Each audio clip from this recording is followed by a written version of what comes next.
નમસ્કાર દર્શક મિત્રો, કચ્છ સમાચાર ન્યૂઝ ચેનલમાં આપનું સ્વાગત છે। તો હવે ચાલો જોઈએ આજના મુખ્ય સમાચાર વિસ્તારથી। ભક્તોની આતુરતાનો અંત આવ્યો છે। ભુજ તાલુકાના માધાપર ગામે આજથી પૂજ્ય મોરારી બાપુની પવિત્ર રામકથાનો ભવ્ય પ્રારંભ થયો છે। કથાના પ્રથમ જ દિવસે હજારોની સંખ્યામાં ભક્તજનો ઉમટી પડ્યા હતા। ભક્તોની ભારે ભીડને જોતા એવું લાગી રહ્યું છે કે કથા મંડપ પણ ટૂંકો પડી રહ્યો છે। પૂજ્ય મોરારી બાપુના આગમન અને રામકથાના પ્રારંભને લઈને સમગ્ર માધાપર ગામ સહિત આસપાસના વિસ્તારોમાં ભક્તિમય માહોલ છવાઈ ગયો છે। દરેક તરફ ભક્તિ, શ્રદ્ધા અને ઉત્સાહનો અનોખો માહોલ જોવા મળી રહ્યો છે।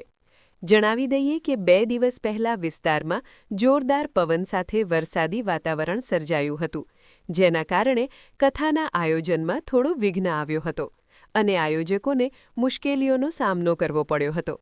તેમ છતાં કથાના આયોજકો, કાર્યકરો અને ભક્તોના ઉત્સાહમાં કોઈ પણ પ્રકારનો ઘટાડો જોવા મળ્યો નથી। ભગવાન શ્રી રામ અને હનુમાનજી પ્રત્યે અડગ શ્રદ્ધા ધરાવતા ભક્તો માટે કોઈ પણ પરિસ્થિતિ અડચણ બની શકતી નથી, એનો જીવંત દાખલો આજે માધાપર ગામમાં જોવા મળી રહ્યો છે। આજરોજ કથાના પ્રથમ દિવસે હજારો ભક્તો ભાવભીની સાથે રામકથાનું શ્રવણ કરી રહ્યા છે અને સમગ્ર વિસ્તાર ભક્તિમય રંગમાં રંગાઈ ગયો છે। આગામી દિવસોમાં પણ મોટી સંખ્યામાં ભક્તો અહીં ઉમટી પડશે તેવી શક્યતા વ્યક્ત કરવામાં આવી રહી છે। દરરોજની તાજી અપડેટ જોવા માટે જોતા રહો। નમસ્કાર દર્શક મિત્રો, આ હતા આજના મુખ્ય સમાચાર। તાજા સમાચાર સાથે ફરી મળશું। જોતા રહો કચ્છ સમાચાર।